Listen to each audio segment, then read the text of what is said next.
Bueno, ya estamos grabando. Bienvenidos a eh, este, esta segunda temporada de EFA Café. Hoy tenemos a Joana Pérez Daza, amiga, bueno, amiga de la casa, amiga mía, profesora también. Joana es comunicadora social, es investigadora en el área de comunicación y fotografía. Eh, Tiene muchos artículos y muchos libros publicados. Bueno, libros es el que tienes con Wilson, ¿no? El libro que es con Wilson. Y varios artículos en revistas indexadas y colaboradora en otros portales como Pro Da Vinci, el de la ONG también, creo que con el de Espacio Libertad también has publicado algunas cosas. Y bueno, Joana es una lumbrera en términos de la comunicación y el contexto que nos ha tocado vivir, ¿no? Yo creo que eh, es de esas personas que están muy aterrizadas siempre en la situación que está pasando e investiga mucho, y creo que eso le da el plus de poder hablar sobre esas situaciones con propiedad a partir de estos estudios. Hoy nos vas a hablar de crítica. El texto, Joana, nosotros estábamos como que, wow, esto se viene denso. Pero bueno, Joana básicamente nos va a hablar un poco de cómo entender el contexto actual. Por lo que entendí, el contexto actual, estamos sobresaturados de imágenes en esta nueva ecología de producción de imágenes para poder discernir sobre algunas cosas, ¿ok? La dinámica que vamos a seguir es, Joana va a iniciar, prefiere las preguntas al final, ustedes pueden ir colocándolas en el chat y yo voy a ir sistematizándolas, o sea, yo voy a ir anotándolas y al final se las planteo a Joana, o si alguno de ustedes quiere esperar hasta el final para plantear sus dudas, también está más que bienvenido. Bueno, sin más que decir, Joana, gracias por aceptar esta invitación y bueno, estás en tu casa, esto es todo tuyo. Gracias a ti. Mario, por favor, habilítame para compartir Para, pantalla. a eso voy.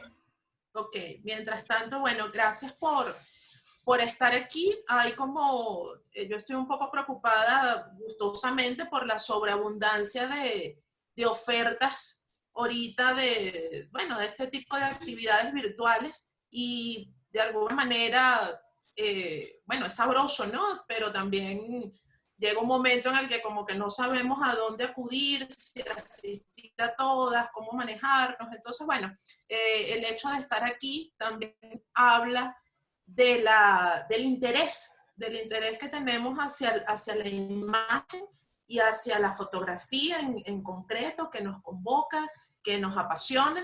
Y bueno, yo estoy muy contenta porque, bueno, en varias oportunidades intentamos hacer algo con la escuela y entre una cosa y otra, pues no había sido posible y hoy finalmente lo concretamos. Arlet me había sugerido unas fechas, lo pudimos agendar y bueno, me siento de verdad como en casa bueno, sobre todo por Mario, por Aglaya, por Antonio, que son compañeros, amigos y que siempre estamos como en esta misma onda de reflexión y de preguntas, de preguntas. Eso es fundamental.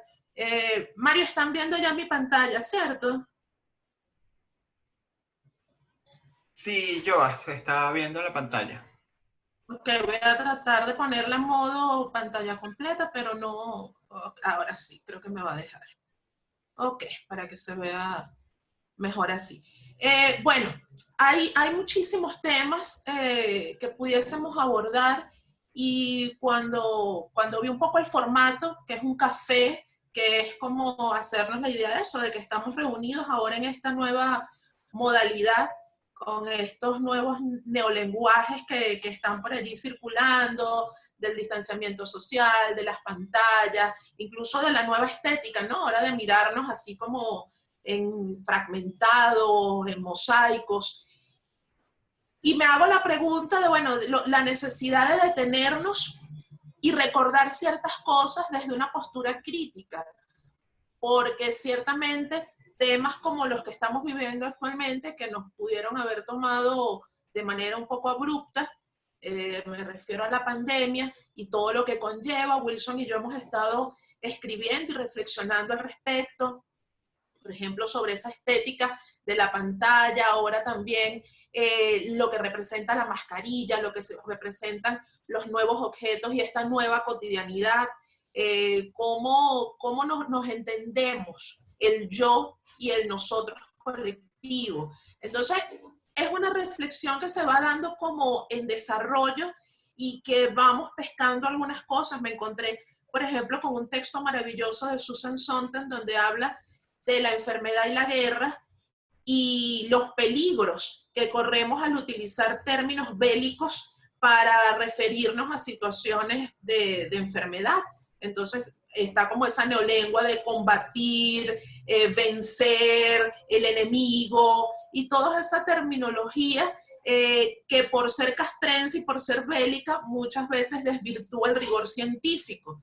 Y cuando llegamos a esto del rigor científico, es algo en lo que hemos insistido mucho, porque, bueno, como investigadores y como amantes de la fotografía y de la imagen, muchas veces nos toca distinguir el trigo de la paja, nos toca separar las cosas y para ello necesitamos necesariamente esta mirada crítica, necesitamos entender que hay ciertos retos y que esos retos están implícitos en lo que llamamos alfabetización visual, pero que además conllevan a una tecnoética. Y este término, que también puede ser un neologismo, lo que nos está planteando son las preguntas de siempre, ahora vistas bajo la mediación tecnológica, ahora revestidas de las tecnologías de la información y la comunicación, pues en las que hemos sido lanzados y digamos que bajo el paradigma de la sociedad red, propuesto por Manuel Castel, que ahora se hace en ciertos aspectos mucho más evidentes, ¿no? Más que la aldea global de McLuhan, estamos en esta sociedad red donde justamente estamos interconectados, donde estamos funcionando de una manera que nos lleva a repensar nuestras relaciones de espacio y de tiempo.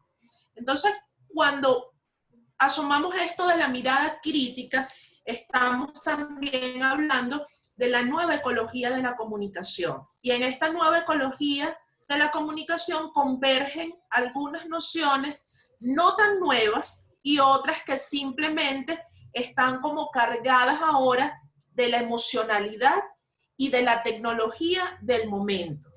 Aquí quiero como detenerme un poco porque es cuando de repente hablamos de posverdad, que incluso fue una de las palabras del año por el diccionario Oxford hace 2 años, y escudriñamos y llegamos como al tuétano de la palabra y del concepto y nos damos cuenta que, bueno, pareciera que es la mentira de siempre, ahora revestida de las emociones y de las tecnologías del momento. Entonces ahora como que van cambiando las formas, pero el tuétano, la esencia de algunos conceptos siguen estando allí. Entonces a veces hay que beber como de esas fuentes. Ayer escuchaba a Nelson Garrido en un formato que están experimentando ahora y me llamaba la atención que cuando hablaba de originalidad en la fotografía, que es otra discusión grande que tenemos, él decía, la originalidad es ir al origen.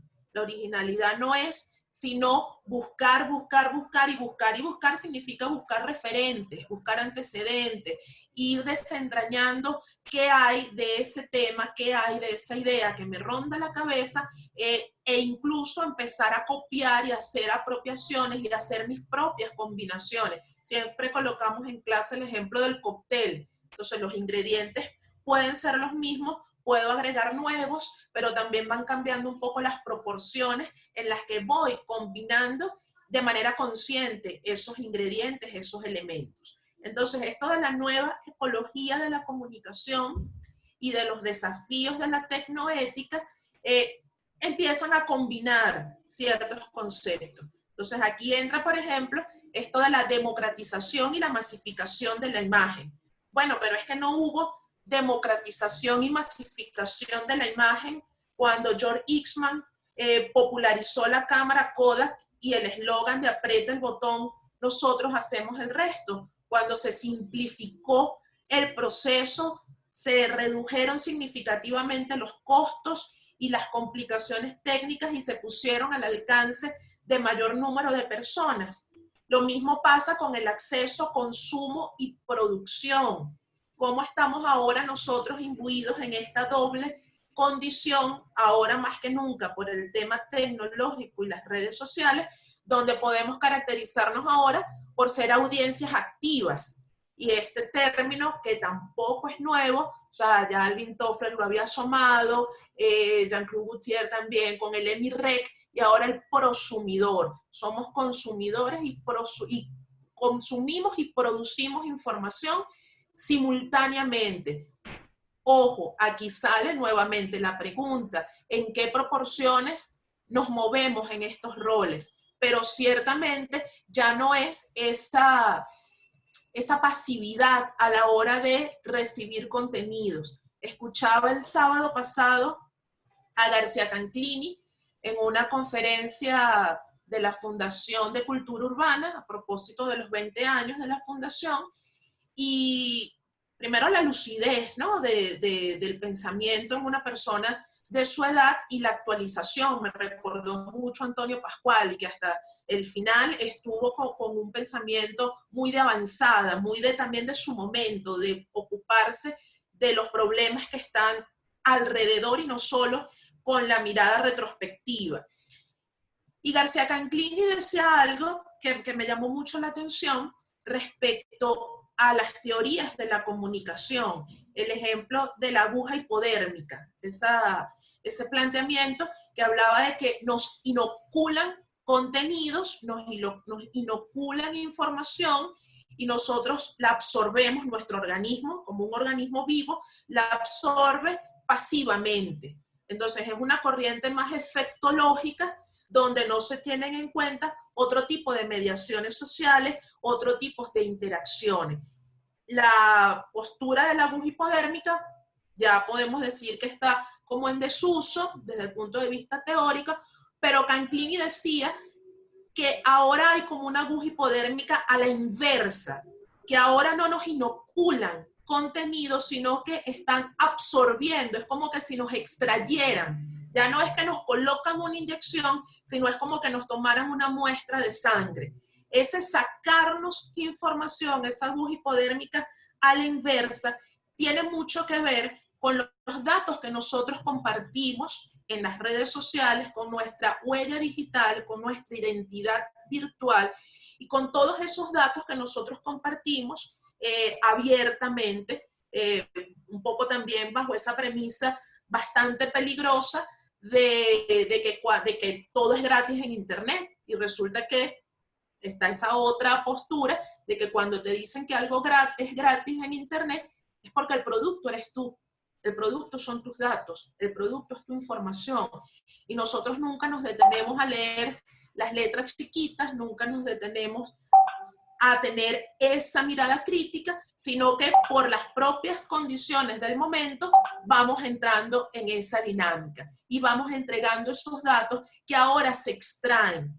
Entonces hablaba un poco también de que ahora estamos en esta lógica del algoritmo y estamos siendo nosotros esa mercancía que se mueve en este entorno virtual. Entonces me parecía interesante desde el punto de vista de la nueva ecología de la comunicación, donde como en el sistema biológico, en los organismos vivos, podemos encontrar relaciones de parasitismo, de simbiosis, encontramos también lo que Foncuberta denomina el darwinismo tecnológico, donde a veces hay que preguntarse quién es el que sobrevive en esta sobreabundancia y omnipresencia de la imagen, donde nosotros nos paseamos por redes sociales y vemos cantidad de fotos, y en otras oportunidades también las hacemos o también las rescatamos y las guardamos en nuestro teléfono o en nuestro archivo, y son fotos que prácticamente están condenadas al olvido porque no volvemos sobre ellas. Entonces la pregunta desde el darwinismo tecnológico que propone Fontcuberta es cuáles son realmente las imágenes capaces de prevalecer en este ecosistema de era digital, de redes sociales y de una viralidad que es un tanto convulsa, que es un tanto efímera, porque las imágenes que son virales hoy ya dentro de poco pueden olvidarse. Es una viralidad que también nos replantea el concepto del tiempo, porque puede ser viral durante 8 horas, 24 horas, pero ya pensarlas que perduran en la memoria 1 año, 2 años, 1 década es difícil. Entonces aquí entramos en una serie de cuestionamientos y yo lo que quiero es compartir con ustedes algunas imágenes que están, muchas de ellas en nuestro imaginario como venezolanos. Me circunscribo al contexto país y a un contexto que es cercano hacia la introducción, hablando un poco del COVID-19 y de la pandemia, porque es el ahora progresivo, es lo que estamos viviendo, es el presente continuo, pero tenemos un presente cercano, tenemos un presente que no ha terminado de desvanecerse, de diluirse y que a la vez está tejido, está cosido con muchas de las circunstancias que estamos viviendo actualmente. Entonces, esta frase de Gary Knight siempre me gusta compartirla y me gusta reflexionar en torno a que una fotografía no es el fin de una historia.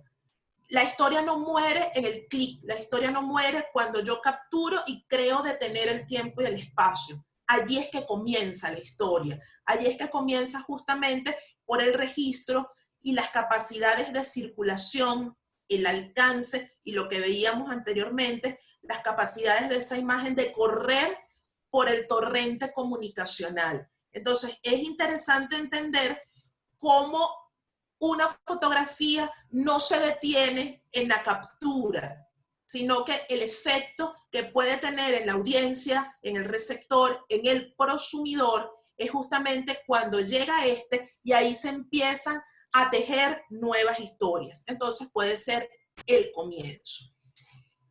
La fotografía, a partir de lo que vamos a revisar ahorita, insisto, son imágenes, casi todas estoy segura, que conocidas por ustedes. Lo que vamos es a reflexionarlas un poco con sentido crítico y cuáles han sido esos usos que se les ha dado a la imagen, unos muy obvios y muy tradicionales, otros no tanto. Entonces allí viene lo que está entre líneas. Pero bueno, sabemos que la imagen tradicionalmente se ha usado para convencer. Nosotros tenemos este ejemplo ya, un clásico en nuestra historia reciente. Bueno, ¿cuál es el estado de salud del presidente?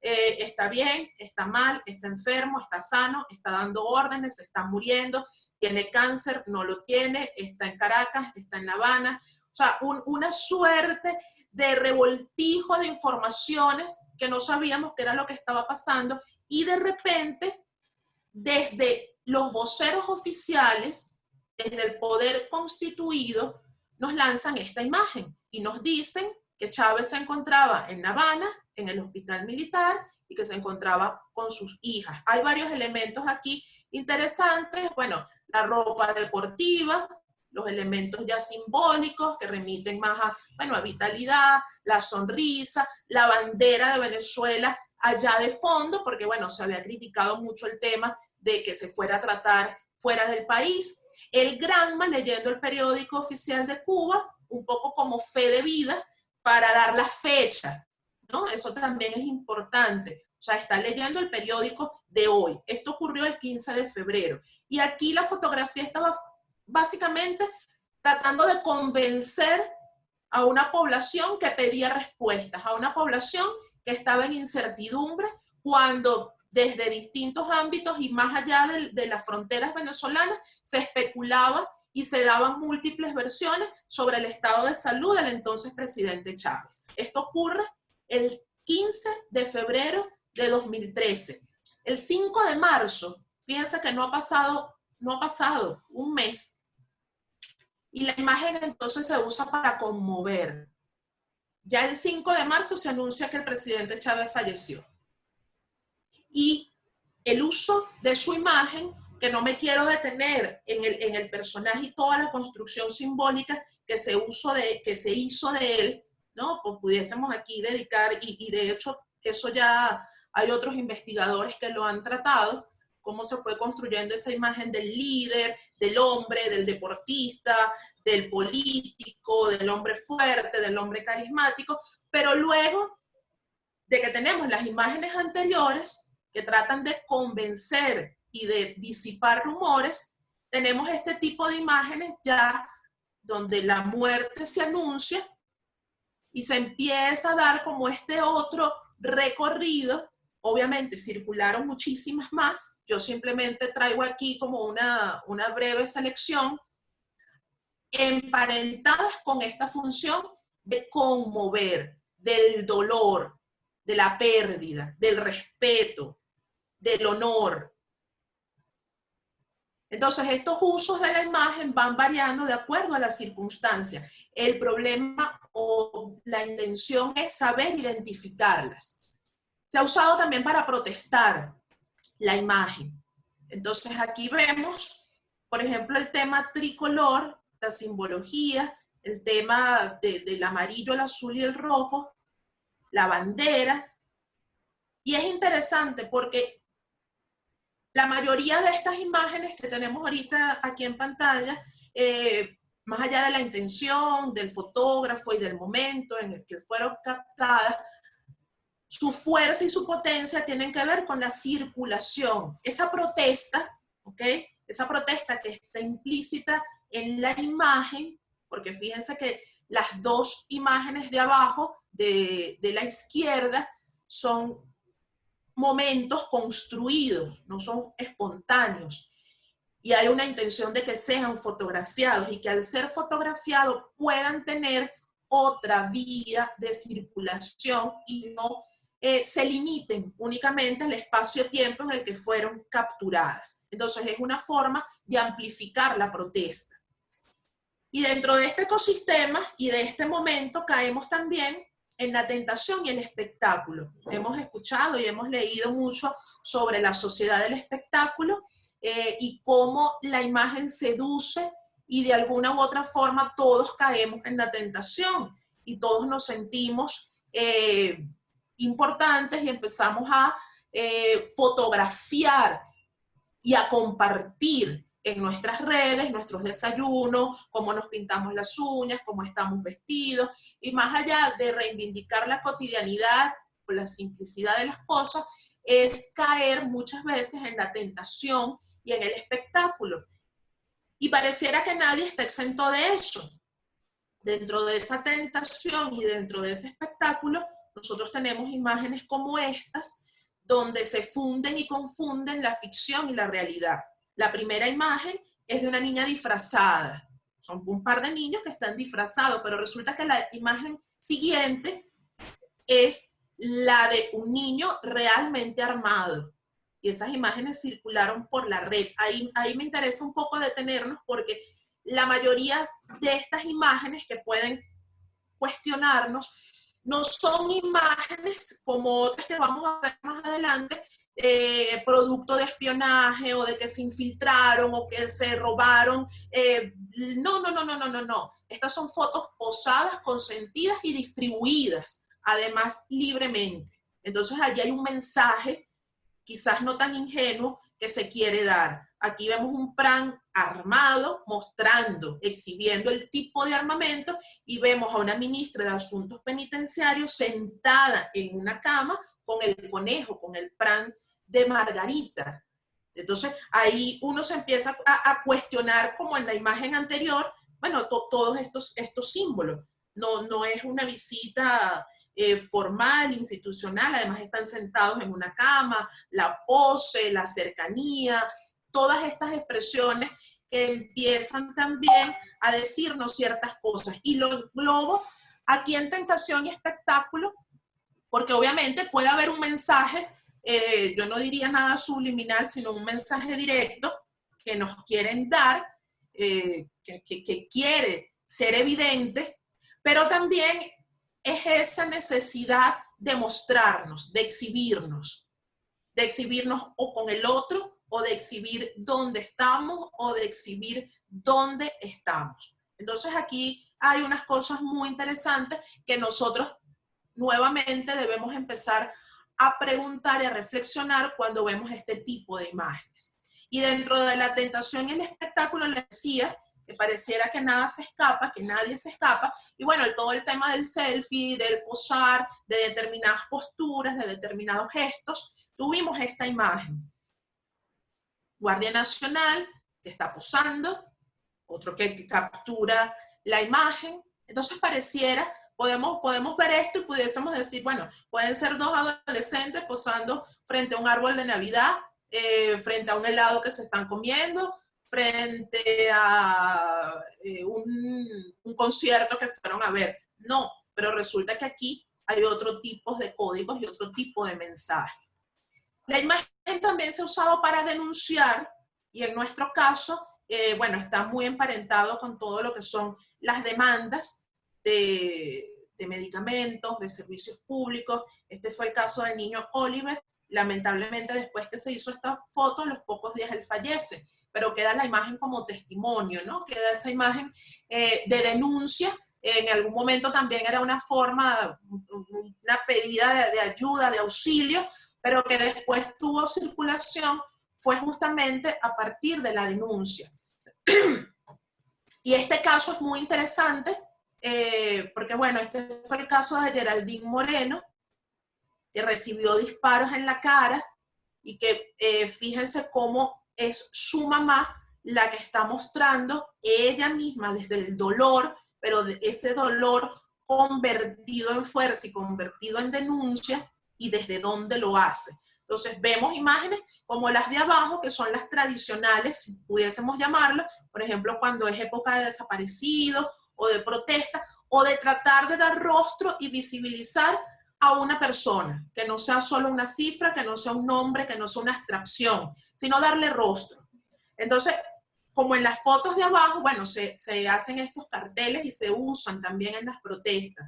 Pero la mamá de Geraldine mostraba el antes y el después de su hija, de una joven que murió con un disparo en el rostro, y entonces cómo era mi hija y cómo quedó. Y llevó esas fotos a la Asamblea Nacional y usó esas fotos recurrentemente siendo su propia madre. Entonces aquí entramos en muchas preguntas, porque a veces cuando vemos fotos de este tipo, viene todo el tema que les mencionaba y las preguntas de la tecnoética, y nos preguntamos, ¿es conveniente mostrar la violencia, el horror, la sangre? ¿Nos volvemos más insensibles?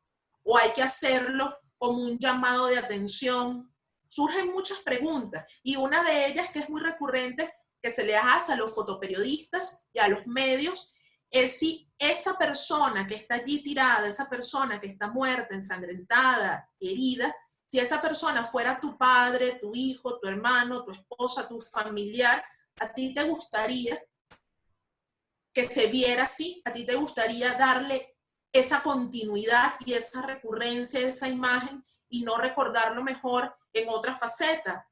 Pero aquí lo traigo como ejemplo porque es justamente la propia madre de Geraldine la que responde a esas preguntas desde un sí. Incluso coloca las fotos, este antes y este después que le estoy diciendo, en los curules de los entonces diputados del oficialismo. Es una denuncia, es un llamado de atención, y es un acto también desde el dolor. Un dolor que ya no es de los demás, que ya no es distante, pensando un poco en el libro de Susan Sontag, en ese ensayo maravilloso, Ante el dolor de los demás, sino que es nuestro propio dolor, que es un dolor en presente y personal, que es lo que le ocurre a esta madre que utiliza el rostro, la fotografía de su hija con estos fines de denuncia. La fotografía en este recorrido comunicacional por nuestra historia reciente, insisto, que es importante también como registro y como ayuda de la memoria para que no se nos olvide, porque han sucedido tantas y tantas y tantas cosas, y bueno, este 2020 particularmente, pero es que antes nosotros en Venezuela sentíamos que en una semana pues había pasado una década, nos ocurrían tantas cosas que era muy difícil digerirlas y recordarlas. Entonces allí viene la función de la imagen como ese auxilio en la memoria, como esa memoria protésica que aunque no es nuestra memoria orgánica, biológica, humana, viene en nuestro auxilio y muchas veces es más exacta y muchas veces es más fidedigna. Y por eso hago este recorrido donde la fotografía pues también ha sido usada para identificación y como alternativa comunicacional. Los vamos a ver. En el caso de la identificación, recordarán, uniéndolo con el concepto de prosumidor, como en el caso de Basilda Costa, se supo quién disparó y cómo lo hizo por la reconstrucción que un equipo de periodistas de una unidad de investigación hizo a través de las fotografías y de los videos compartidos por los vecinos desde sus balcones, desde sus ventanas. Entonces empezamos a ver cómo desde esa alternativa, ya no es la foto que hace un medio, ya no es la foto que nos comparte desde el protagonismo individual un fotoperiodista o una organización, ¿sí? que la devela, sino que aquí es lo colectivo, empieza a buscar como endijas y se va colando y se van construyendo estas narrativas que permiten identificar. Y fue un poco lo que hizo Amnistía Internacional con esta campaña de derechos humanos, un poco con la idea que ya les comentaba, de dar rostro a las víctimas, hacerlo a través de sus familiares y de una imagen quién fue esa persona que murió. Y también ha sido usada para perseguir. Tal vez se nos ha olvidado, tal vez no, es un caso reciente, pero insisto, nos han pasado tantas cosas, el caso de Óscar Pérez. Y la imagen de Óscar Pérez fue usada, sí, parecía que estuviéramos en el lejano oeste y se ofrecían recompensas y esas cosas que veíamos en comiquitas y en películas, pero que aquí realmente llegó a ocurrir. Entonces su rostro se identificó y se usó para perseguir, para decir necesitamos esta persona, necesitamos capturar a este terrorista, se busca, ¿ok? Entonces es una imagen, fíjense que muchas veces tomada, robada, recogida de las propias redes sociales y de los archivos personales. Insisto, de esa información que muchas veces nosotros entregamos por una u otra razón. Entonces también se ha usado para perseguir. Estos carteles se colocaban en lugares públicos con esa misma intención. Y aquí también se empezó era interesante porque se coló por las redes sociales este sujeto que decía, él está infiltrado en las protestas, en las manifestaciones, él está infiltrado con su cámara, disfrazado de prensa, de periodista, y míralo, identifícalo. Entonces era como devolver una cucharada de la propia medicina, era como revertir, pero los usos de la imagen siguen siendo el mismo. Y aquí también es interesante ver que a veces nuestro cuestionamiento se centra en la imagen por la imagen, es decir, esta foto es buena o es mala, sin entender que la fotografía como objeto, como tal, no es ni buena ni mala, es el uso que hagamos de ella. Entramos en discusiones tecnoéticas de por qué se hizo, de por qué circula, de por qué la compartimos. Eso también es interesante y tiene que ver con todo esto de la desinformación, por qué compartimos algo que nos llega y lo propagamos sin preguntarnos a quién conviene, a qué intereses sirve que eso se propague o no.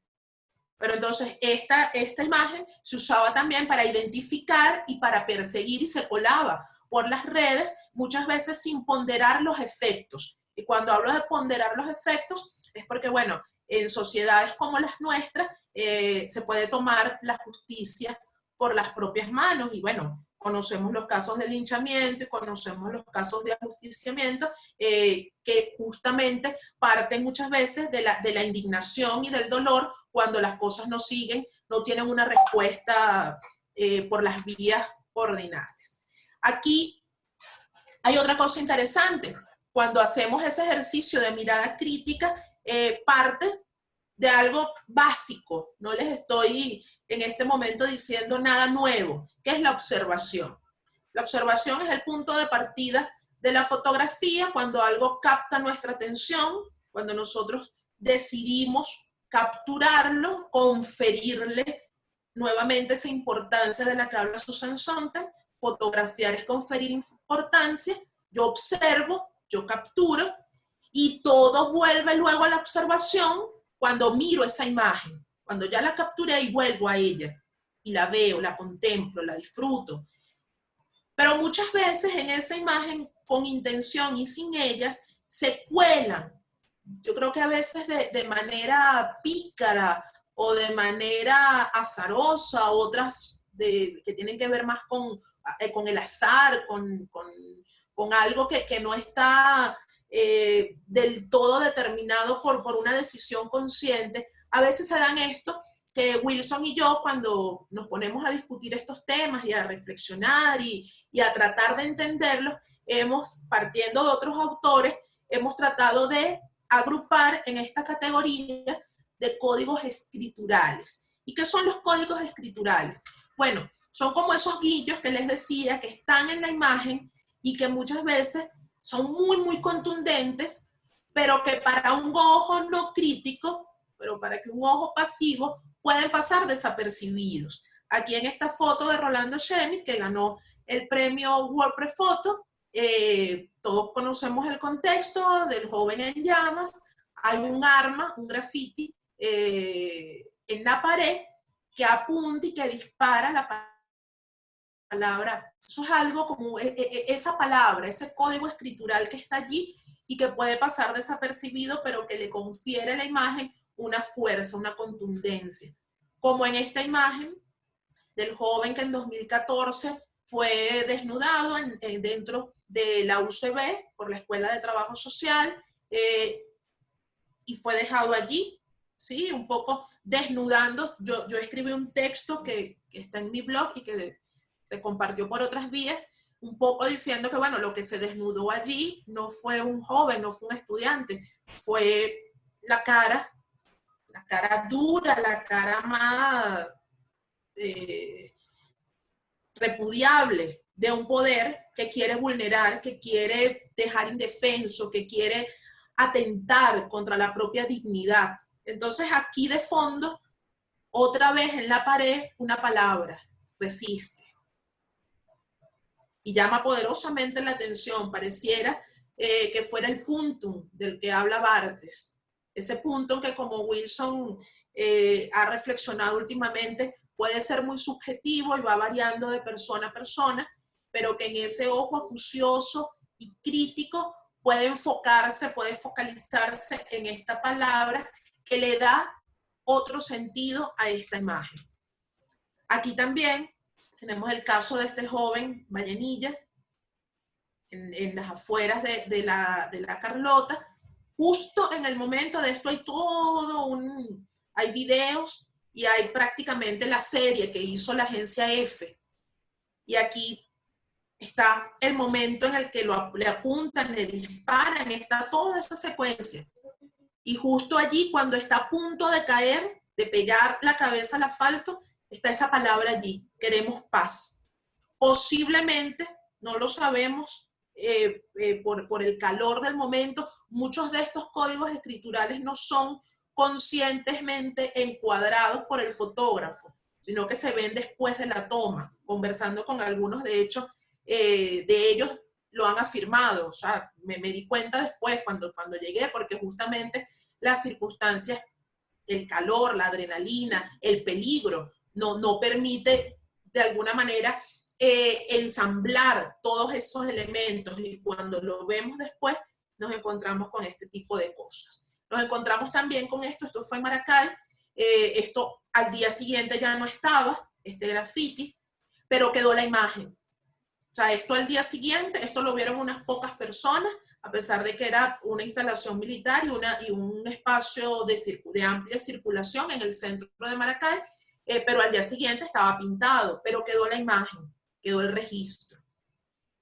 Y aquí nos encontramos también dentro de estos códigos escriturales que a veces sí, a diferencia de algunas de las anteriores, a veces sí hay intenciones. Y estas intenciones, algunas de estas imágenes son de Leo Álvarez, de nuestro querido Leo Álvarez, donde tú ves aquí una ironía, ves una intención, ¿no? Bienvenido a Chacao, Chacao nos une. Y justamente la acción contradice totalmente esto, ¿sí?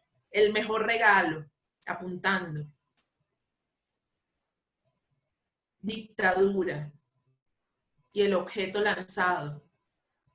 Y los rostros. Entonces aquí leemos la censura. La censura es, casi que subes el rostro en la otra línea visual y te consigues con las respuestas. Maduro dictador. Entonces aquí ya vemos que hay unas intenciones que pueden ser al momento de la captura o luego ya con calma en el reencuadre, en la edición.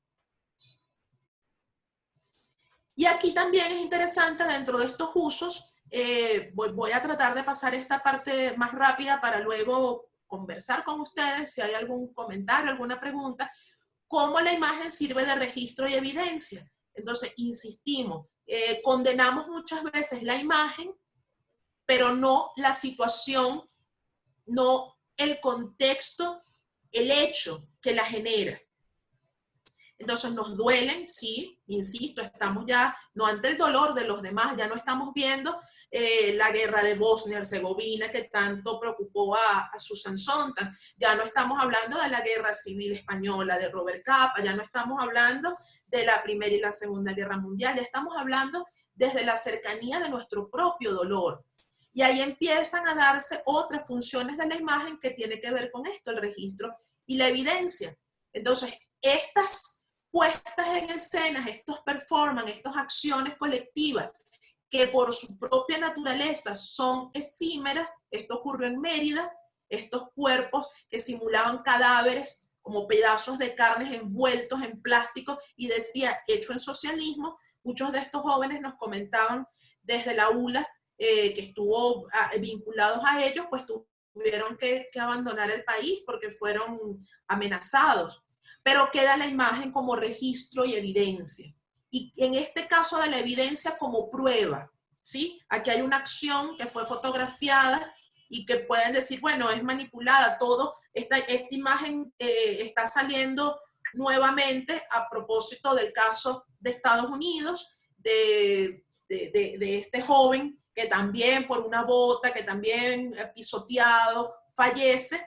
Y bueno, la gente saca nuevamente esta imagen y pregunta. Y aquí, obviamente, pueden salir versiones, ¿sí? Puntos de vista, interpretaciones, pero la imagen queda como registro y entonces nos damos cuenta que hay más, que ese punto se ensancha y que nos otorga otras perspectivas, otras lecturas. Entonces queda como evidencia, como una prueba, como algo que se puede demostrar, como algo que se puede enseñar y decir, esto fue lo que ocurrió.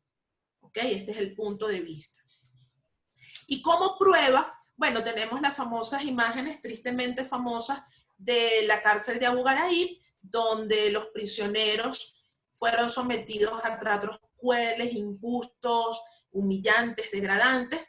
Estas son algunas, están llenos de vómitos, de excrementos, otros fueron amenazados por perros, otros fueron amenazados con capuchas de que iban a ser electrocutados, en fin, unas imágenes que circularon muchísimo.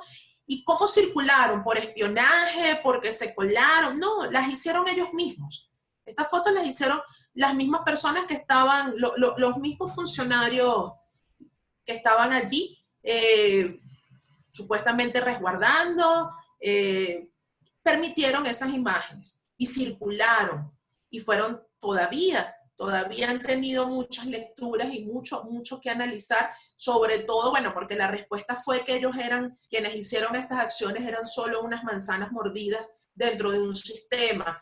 Y bueno, resulta que estas imágenes circularon unas en el 2003, después salieron otras en el 2005, pareciera que no eran tan casos aislados, tan casos puntuales. Pero de aquí me interesa que, bueno, la imagen queda como prueba de estos tratos crueles y denigrantes. Y entonces, nuevamente, podemos sentirlo como lejos y de repente nos encontramos con esta otra imagen de Requesens, que fue cercana, y preguntamos cómo se coló esta imagen, donde lo presentan igual en unas condiciones poco dignas, con el short manchado, no sabemos si de vómito o de diarrea, con esta mirada perdida.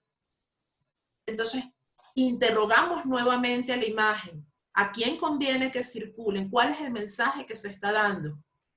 ¿Quién hace que esto se cuele y que se masifique? ¿Y qué aportamos o no nosotros al replicar, al compartir, al difundir esto? Eso es importantísimo, ¿ok? La acción y la reacción, la respuesta y la contrarrespuesta. Bueno, esta imagen que pareciera que está apuntándonos a todos, está apuntando al fotógrafo, pero de alguna manera está apuntando también a todo el que la mira. Y este guiño de alguien que coloca, superpone la mirada de Chávez, los ojos de Chávez. Está dando allí, desde esto, otra reinterpretación de la imagen. ¿Se acuerdan cuando las imágenes también como una forma de protesta se utilizaba la bandera al revés, la bandera invertida? Entonces, bueno, la selección hace esto de fútbol y es interesante porque entonces en Ciudad Caracas voltean la imagen. Respuesta y contrarrespuesta. Hablo de que esto ocurre, o sea, no podemos, desde nuestro escenario nacional, no podemos ubicar esto en uno u otro bando en los que nos han querido dividir, o aunque muchos no estemos ni en uno ni en otro, ni en el uno, ni en el dos, ni en el tres, y que haya muchísimos más, y que la realidad no sea blanca y negra, como muchas veces se quiere remarcar. Pero aquí fíjense la respuesta y la contrarrespuesta.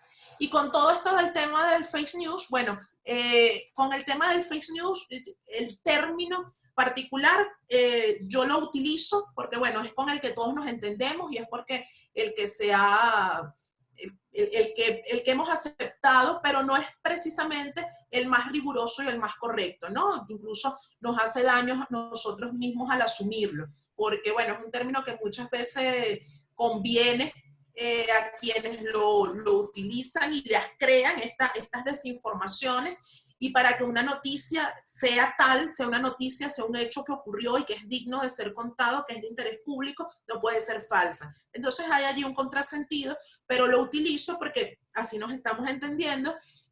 Prefiero hablar de desinformación, pero esta imagen fue compartida por el Consulado de Venezuela en Boston y colocaban a estos jóvenes que decían que eran de la oposición manifestando con estas armas, ¿ok? Y resulta que después el fotógrafo que hace la imagen muestra la original y dice ellos eran piedras, o sea, esta imagen fue alterada. Aquí se quitó un elemento y se colocó otro. Por supuesto que ante la reacción, que no fue poca, porque mucha gente había visto la imagen original, la de donde lo que tenían eran piedras, bueno, el consulado en Toronto hizo un comunicado oficial diciendo que su portal había sido hackeado. Esa fue la respuesta que dio e inmediatamente sustituyó la imagen que tenía en su portal de la imagen, esta imagen alterada, y colocó otra, ¿ok? Colocó otra. Entonces, un poco para ver cómo la manipulación, la alteración, están también muy presentes en estas imágenes. Esto nos lleva entonces a preguntarnos, ¿miente la fotografía en una época en la que le hemos concedido una pesada carga a la imagen de veracidad, de confirmación, y como hemos visto, en algunos casos sí, de registro, de evidencia, de memoria, pero eso no la hace infalible, ¿ok? Y preguntamos entonces, ¿miente la fotografía? Seguramente la fotografía, insisto, ella per se no miente, tampoco dice la verdad. Es el uso que hagamos con ella, son los puntos de vista, son las intenciones, son las decisiones, es todo lo que encierra. Pero en este ecosistema tan complejo nos encontramos cosas como esta. ¿No crees? Todo lo que lees en internet solo porque tiene una foto con una cita al lado, Mahatma Gandhi. Mahatma Gandhi no dijo esto, no pudo decirlo, ¿sí? Pero se crea un formato, se crea una estética, se crea una fórmula, ¿sí? ¿Por qué Mahatma Gandhi no pudo decir esto? Bueno, porque el Internet, como lo conocemos ahorita, no estaba en la época de Gandhi, mucho menos en la de Lincoln. Y es el mismo mensaje, la misma estructura narrativa y estética. Pero mucha gente comparte esto, bueno, porque es una voz verificada, porque además viene acompañado de una foto. Entonces creemos que es verdad. ¿Qué hacer entonces, no? En esto tan complejo ya para ir cerrando. ¿Qué hacer? Porque obviamente uno se siente indefenso y se siente en oportunidades muy atropellados por todas estas cosas cuando las ponemos en perspectiva. ¿Qué hacer? Bueno, les decía que dentro de todas estas modas terminológicas y este neolenguaje, cuando uno escudriña, escudriña y escudriña, muchas veces llega a lo de siempre. Muchas veces llega a lo que estaba ahí y que fue relegado, que fue llenado de polvo, que fue olvidado. Los principios básicos del periodismo: verificar y contrastar, ¿sí? No quedarse con una sola fuente, sino buscar una diversidad, pensar en su credibilidad y en la procedencia, en la salud de esas fuentes, en la calidad de esas fuentes. Y verificar, ir, constatar, ¿sí? Utilizar nuestros sentidos. Otra vez recurro al tema de la observación. Evitar la tentación de la primicia, y cuando hablo de primicias no me refiero únicamente a la responsabilidad que tenemos los periodistas, sino muchas veces también como infociudadanos y como prosumidores, que nos llega algo por una cadena de WhatsApp y porque es además cargado de emociones y porque es muchas veces lo que queremos que ocurra o porque estamos expectantes y llenos de muchas emociones, lo compartimos. Queremos decir que estamos informados y que me llegó y lo compartimos. Entonces hay que amarrarse el dedo, ¿no? Amarrarse el dedo de compartir ese tipo de contenidos, evitar la tentación de la primicia. Obviamente hay muchísimas técnicas y muchísimos pasos de verificación, unos más sofisticados que otros, que la mayoría de las personas no se detienen a hacer por tiempo, por conexión, por disposición. Entonces, si no quieres seguir todos esos pasos, por lo menos detente, ¿ok? Por lo menos no alimentes la contaminación informativa, esa infoxicación que está ahí, que genera muchísimo ruido. Y hacer siempre una lectura crítica que implique revisión y reflexión. Revisión y reflexión. Repetirlo como un mantra. Y que esto nos lleve por lo menos a dudar. Si no podemos hacer lo anterior, si no podemos buscar las fuentes, contrastarlas, ver su calidad, etcétera, por lo menos dudar, por lo menos interrogar esas imágenes. La duda, insisto, en estas conversaciones siempre la vemos por allí y la duda ha sido como muy mal vista, ¿no? Y no es bueno dudar y es como hasta pecaminosa, ¿no? Santo Tomás dijo, yo quiero ver para creer, y bueno, todavía lo recordamos como que si su fe se tambaleó, ¿no? Él lo que quería era la evidencia, ¿no? Él lo que quería era la observación mediante el tacto, mediante la vista, ese encuentro en primera persona y no porque otros lo dijeron. Pero traigo el ejemplo bíblico porque desde allí la duda ha sido muy mal vista y resulta que la duda en estos escenarios es más necesaria aún. La duda se nos presenta, como decía Borges, como uno de los nombres de la inteligencia. La duda es uno de los caminos que podemos tener para llegar, si no a todas, es imposible, por lo menos a unas cuantas certezas. La duda entonces, para que no nos usen, para no dejarnos usar y para que estos usos de la imagen, que son múltiples, que no son tan organizados en categorías como lo traje hoy, sino que, bueno, ahí como el propio ecosistema comunicacional se hacen simbiosis, se deforman, hacen mutaciones, se van combinando, otras vuelven a formas muy puras. ¿Ok? Cuando nosotros revisamos la fotografía propagandística y decimos de los líderes y decimos, ya va, pero esto que estamos viendo ahorita ya lo hizo Hitler, pero esto que estamos viendo ahorita ya lo hizo Mussolini, pero esto, entonces a veces lo que es un retornar, pero la duda entonces nos ofrece una posibilidad, por lo menos de detenernos desde la mirada crítica, desde la observación, y si podemos ir un paso más allá, desde el rigor, la contrastación, la verificación, para no dejarnos engañar y para no ir como borregos dentro de este ecosistema comunicacional, sino más bien apostar por la mirada crítica, por la tecnoética y por la alfabetización visual. Así como aprendemos a leer y a escribir, así como tenemos una educación formal que vamos al colegio, es necesario aprender a leer la imagen, es necesario interrogarla, es necesario detenernos en sus elementos formales, en sus elementos técnicos, en sus elementos conceptuales y empezar desde ahí a dudar y a reflexionar. Bueno, hasta aquí, muchísimas gracias.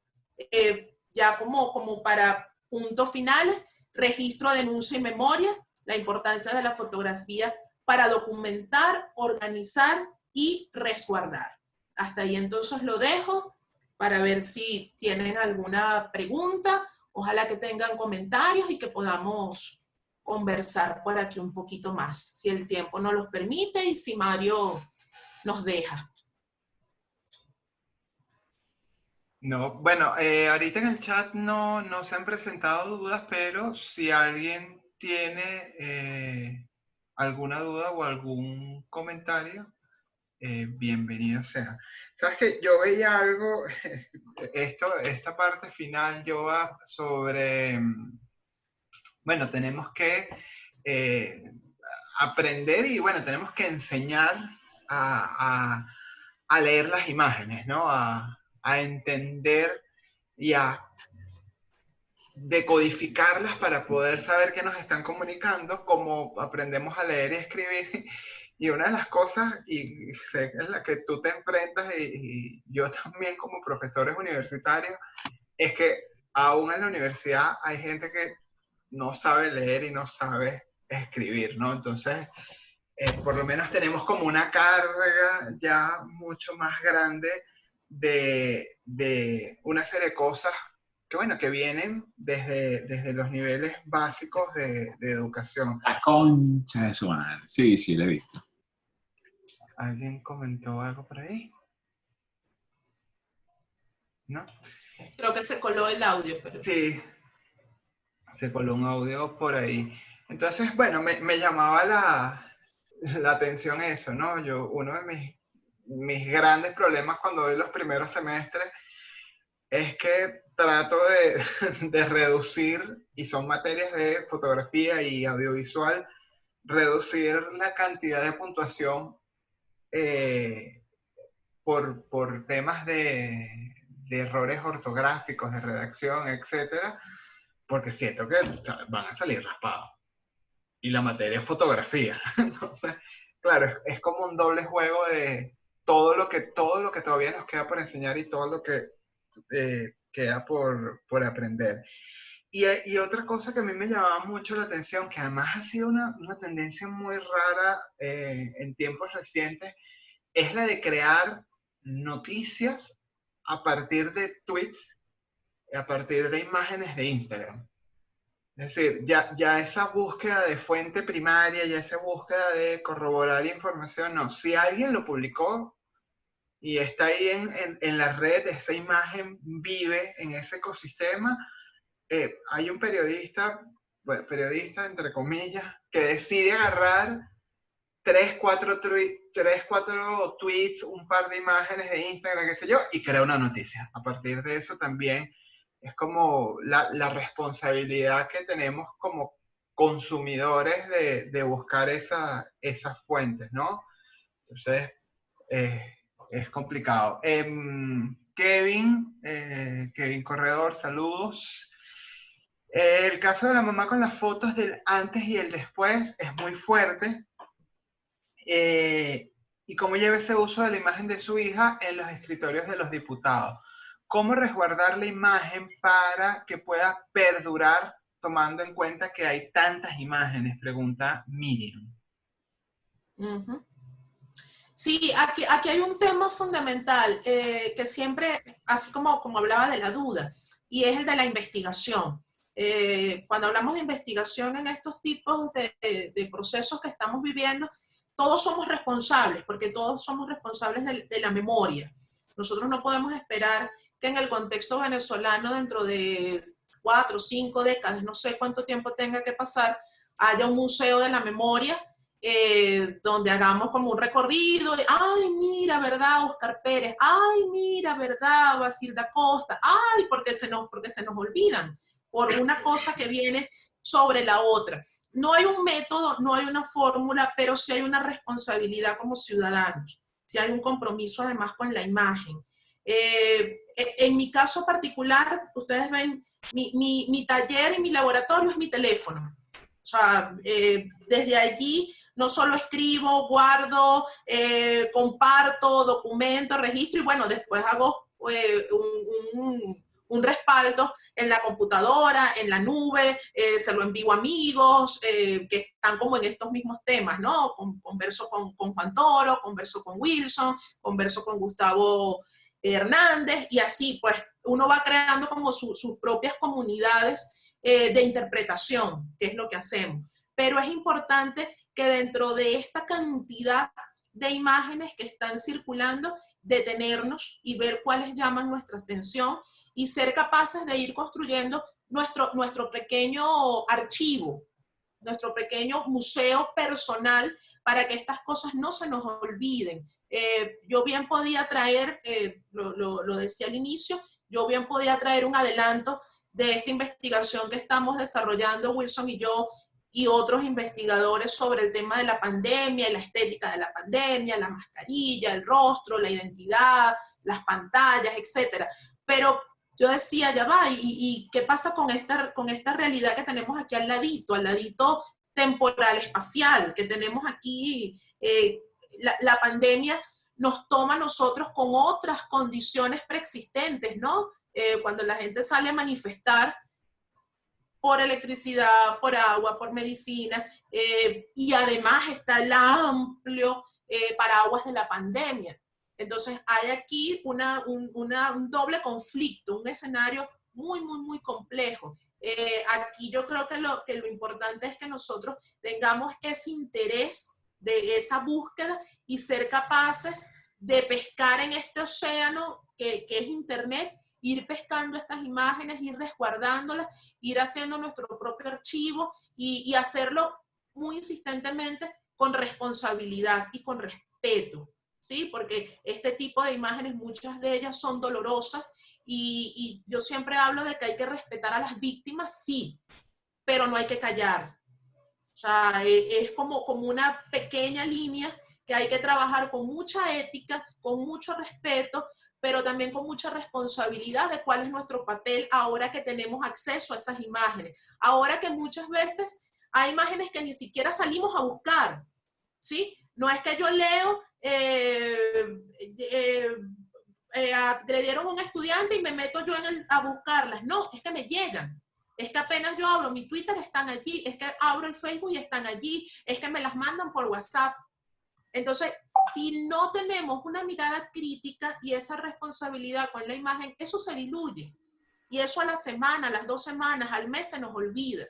Entonces, yo lo que los invito a todos los que tenemos este interés por la imagen es a ir creando sus propios mecanismos y herramientas de resguardo de la memoria a través de esto que nos está pasando, porque nos va a tocar a nosotros contar nuestra propia historia. No tenemos que esperar que venga otro a decirlo, ni tampoco tenemos que esperar que pasen 4 o 3 décadas, no sé cuánto tenga que pasar para que se haga un museo como hay un museo del Holocausto. Lo que a nosotros nos está pasando no es poca cosa y hay que tener mucha agudeza en ir sistematizando esta información, porque así como pasó en los juicios de Nuremberg, las propias imágenes que se han propagado intencionalmente pueden servir de denuncia, pueden servir de prueba y de evidencia.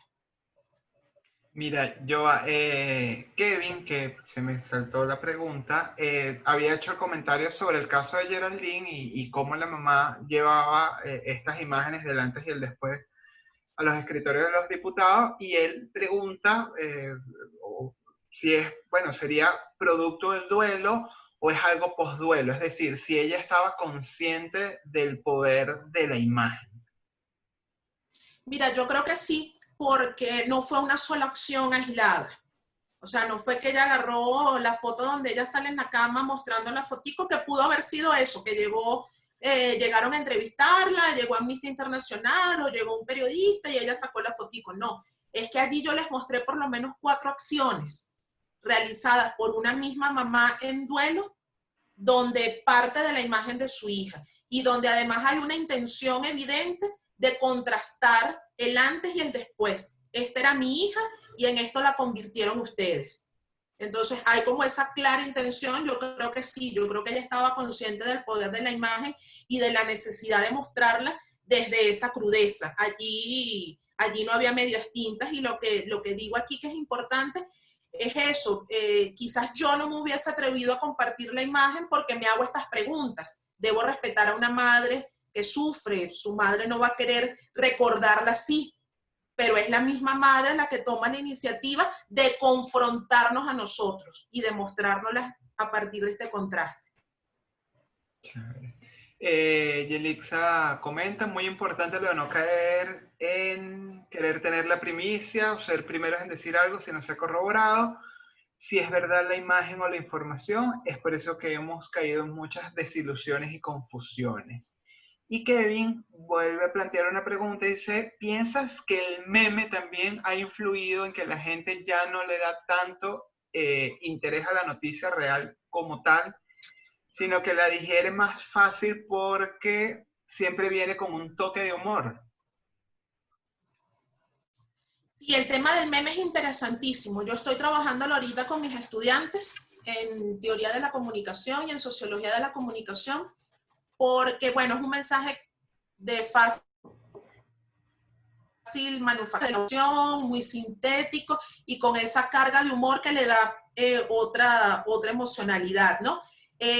Yo creo que en esto de no darle tanta importancia a una noticia porque viene así, yo creo que la forma que muchas veces cuestionamos, la forma y los formatos son importantes y que hay que aprender a usarlos a nuestro favor. Muchas veces estos formatos nos toman desprevenidos, ¿no? Y muchas veces mi hija que tiene 17 años los conoce, los aprende y se mueve mejor con ellos que yo. Entonces es como un reto de mirarlos, de aprenderlos y de entenderlos. Pero una vez que identifico su influencia, una vez que veo su presencia además y su capacidad de penetración, porque se comparten fácilmente por las redes, por WhatsApp, porque resumen un momento que la gente muchas veces no le gusta leer 10, 15, 20 líneas, sino dos líneas que trae un meme. Entonces yo creo que eso hay que usarlo a nuestro favor. Yo creo que hay que también tener la inteligencia y la astucia de que esas herramientas que realmente son accesibles, poder utilizarlas incluso para contrarrestar o incluso para sembrar la duda, incluso para implosionar e ir cuestionando, ir sembrando esa pullita que, bueno, que a la larga es lo que hacemos los docentes o lo que pretendemos hacer los docentes y también los investigadores que partimos de la duda. Wilson siempre comenta que un educador, a diferencia de un artista, no vive del aplauso, sino de las preguntas.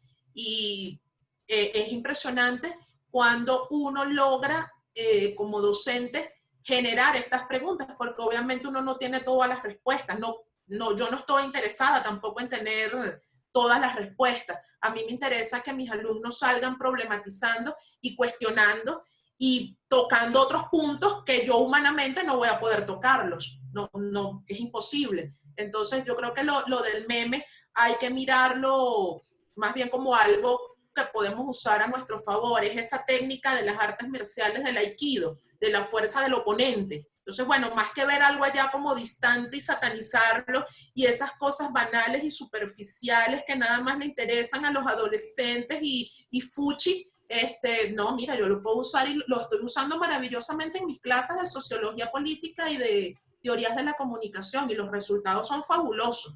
O sea, de verdad fabulosos. Chévere. Al respecto, Wilson comenta, ¿no? Todo nos dirige a la educación sobre la lectura de la fotografía y ella debe comenzar desde muy temprana edad. Eric plantea una duda, dice, aunque evidentemente hay que educar, salta otro problema, la emocionalidad. ¿Cómo hacemos con alguien que ve o consume algo falso, pero que refuerza sus creencias?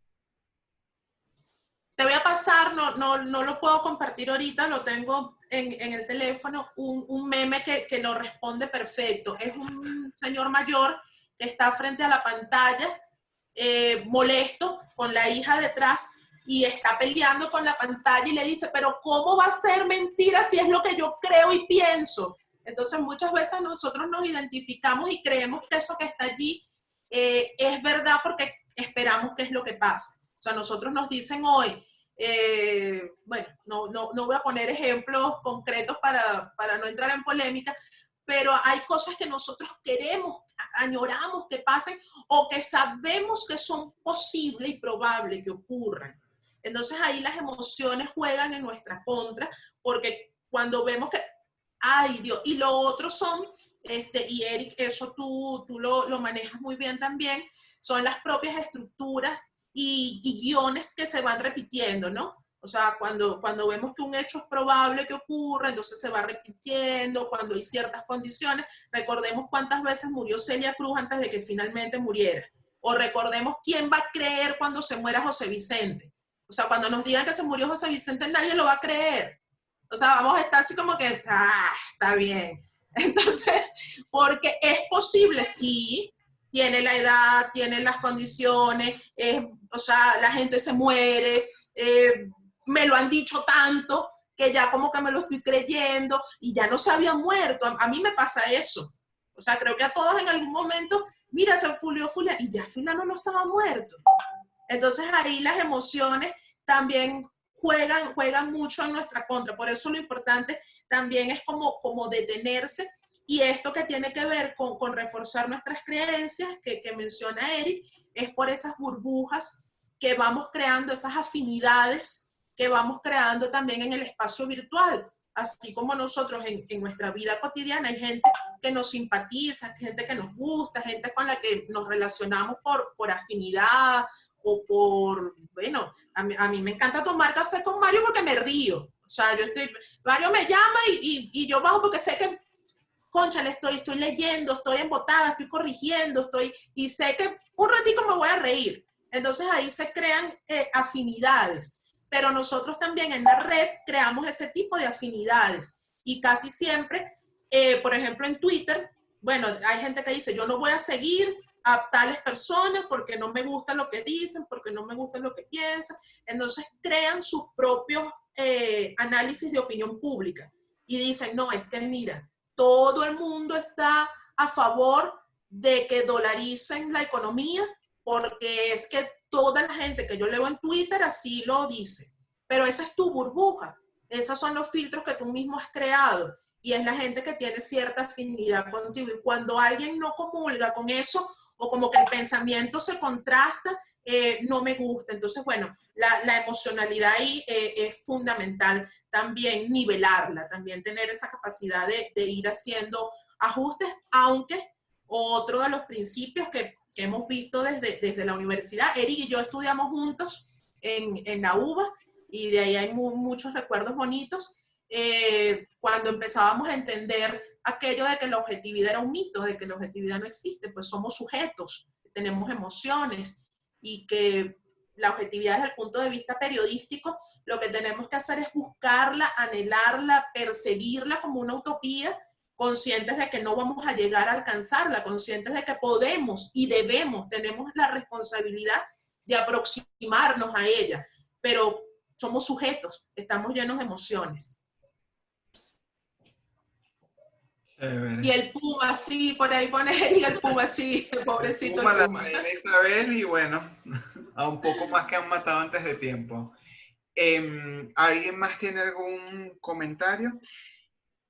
Mira, a mí me llamó mucho la atención la imagen que estaba de Oscar Pérez con el logo de la Interpol. Eso es una imagen oficial de, porque bueno, sabes, en medio de todo este tema político, Venezuela como que se separó de la Interpol o no tenía comunicación, no les daba acceso.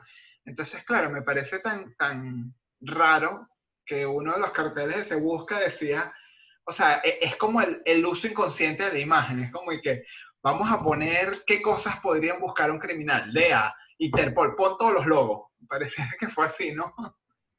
Sí, es eso, es usar la misma estética, los mismos colores, las mismas tipografías, la misma forma de construir el discurso para que se parezca a. Y a nosotros nos ha tocado, por ejemplo, en ese caso, ver en nuestra proximidad cosas que eran distantes, que veíamos, era como en películas. O sea, yo incluso hace poco cuando empezaron con lo de la recompensa por quien dé información de Maduro y de toda esta gente, esto de las recompensas era algo que uno veía en las películas, en las comiquitas.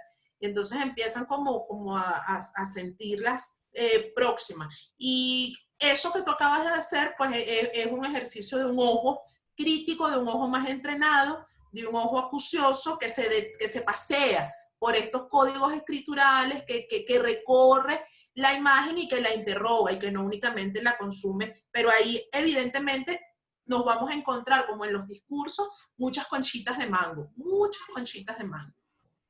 Chévere. Por aquí Mario Suárez, mira, un tocayo, comenta y pregunta, ¿no? Hay veces que la imagen engaña. En casos como Venezuela surgen imágenes pro gobierno que intentan estimular ternura y amor paternalista por parte de la dictadura, y debido a la ignorancia de muchas personas son digeridas y tomadas como escudos para defender su ideología.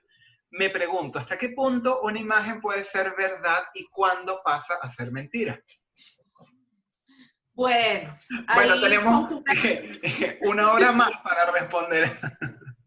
y qué bueno, ahí Foncuberta, no, yo parto de la pregunta que les hacía de si la fotografía miente. La fotografía es una construcción desde el hecho que se decide qué encuadrar y qué dejar fuera. Desde el momento en el que yo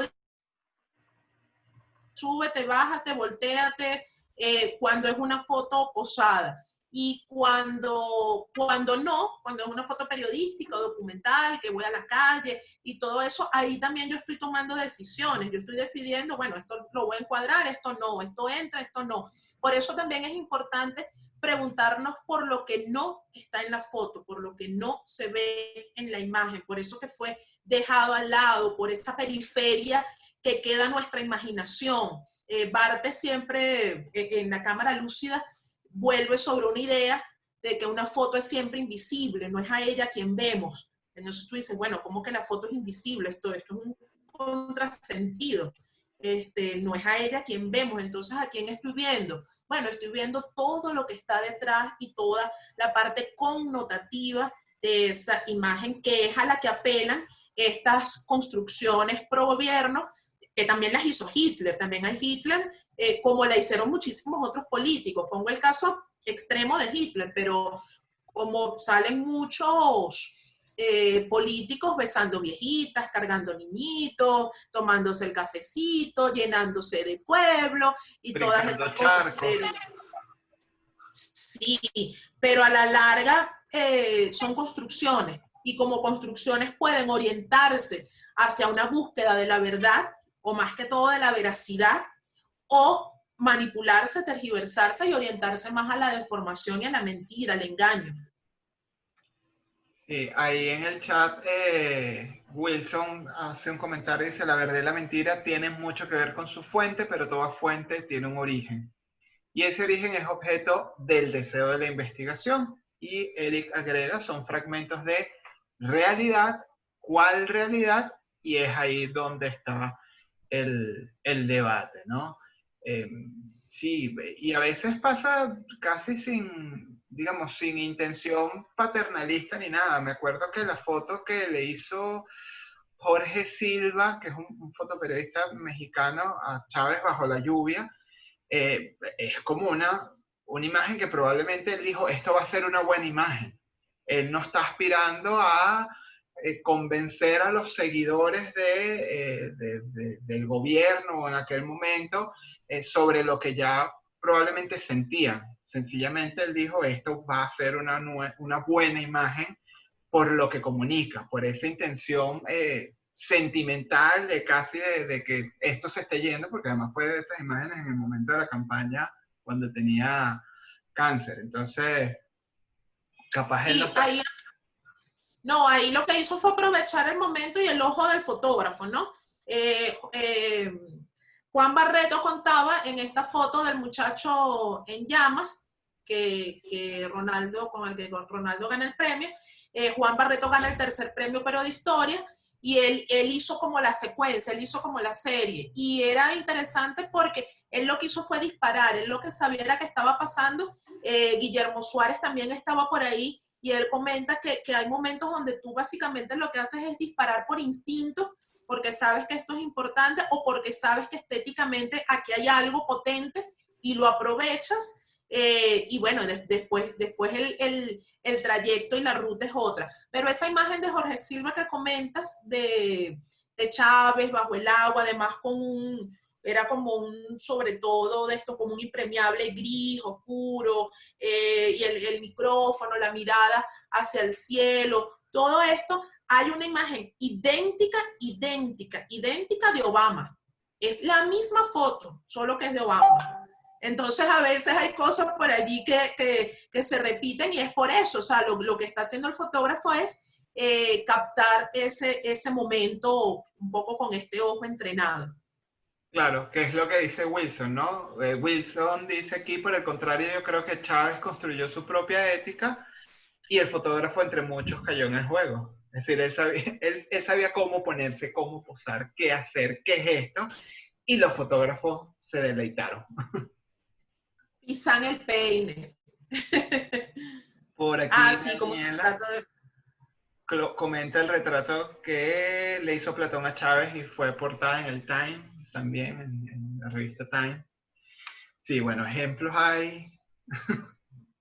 No, y esto de la intención de Chávez y la intención del fotógrafo, pues la intención de Chávez yo creo que estaba repartida en toda su puesta en escena y en todo su discurso, ¿no? En el tono, en las palabras, en el carisma, en las posturas, en las posiciones, etcétera, ¿no? Y entonces, bueno, si lo hacemos desde la voz o desde analizando los audios, o si lo hacemos desde la parte de los textos, pero bueno, en este caso es la imagen y confluyen esas dos cosas.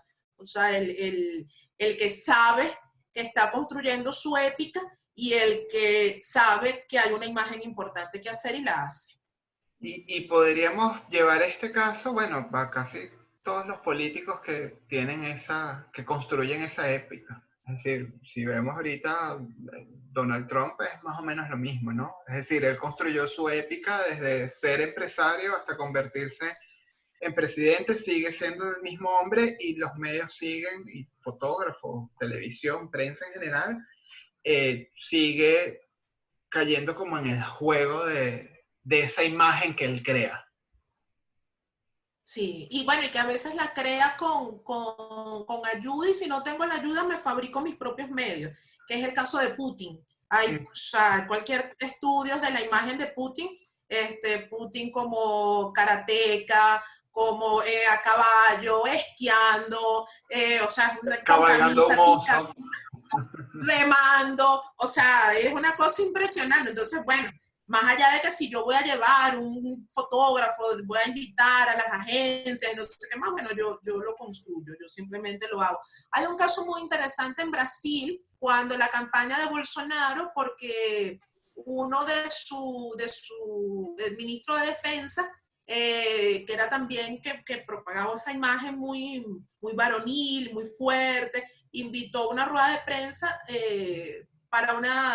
y la hizo mientras él montaba a caballo, y resulta que se cayó.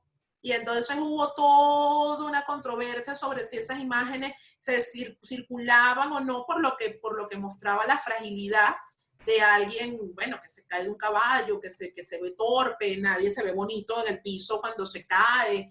Entonces entran allí otras preguntas, pero en este caso, bueno, si yo no puedo frenar eso, lo que sí es cierto como líder político es que yo puedo aupar para que eso se construya con mis propios medios, con mis propios recursos, con mis propios fotógrafos y también por mis propias vías de circulación. De eso Putin ha dado escuela. Y Kim Jong-un también. Ah, sí, el primo tuyo.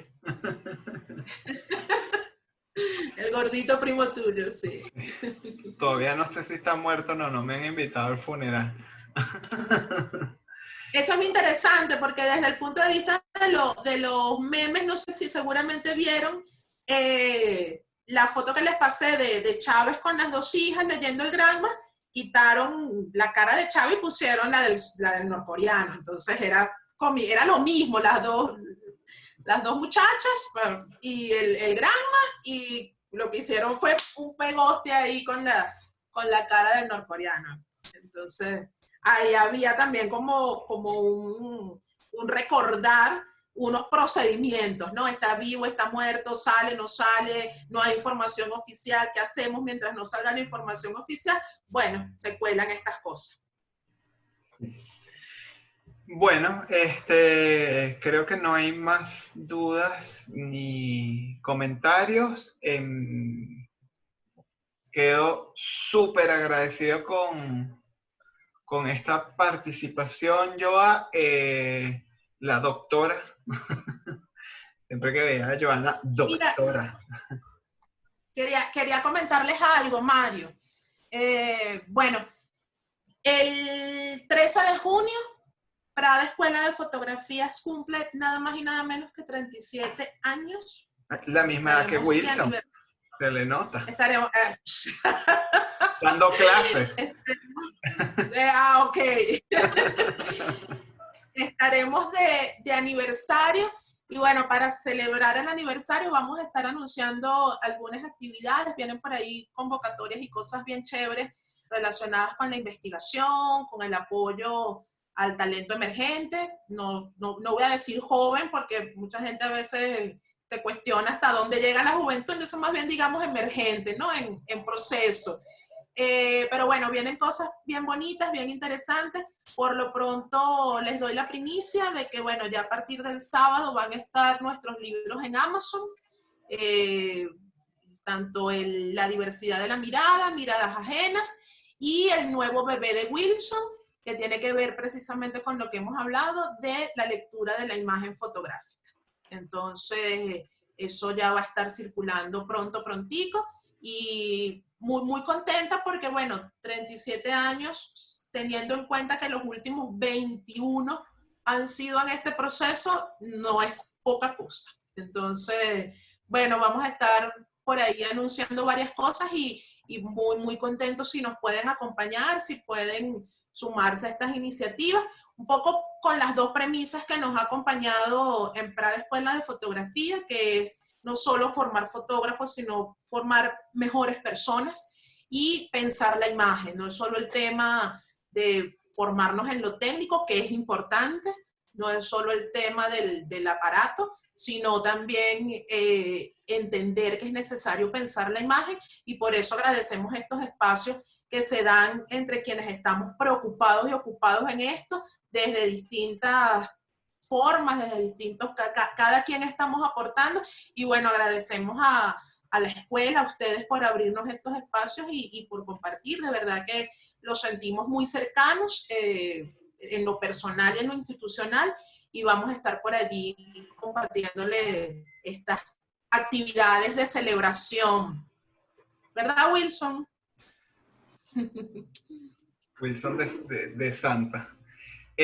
No, buenísimo, en verdad, qué chévere, y bueno, es parte del, digamos, del deber ser del trabajo, de colaborar entre las escuelas precisamente para que la construcción de la imagen vaya más allá de lo netamente técnico, y que el afinar el ojo se afine también con la mente y con la investigación.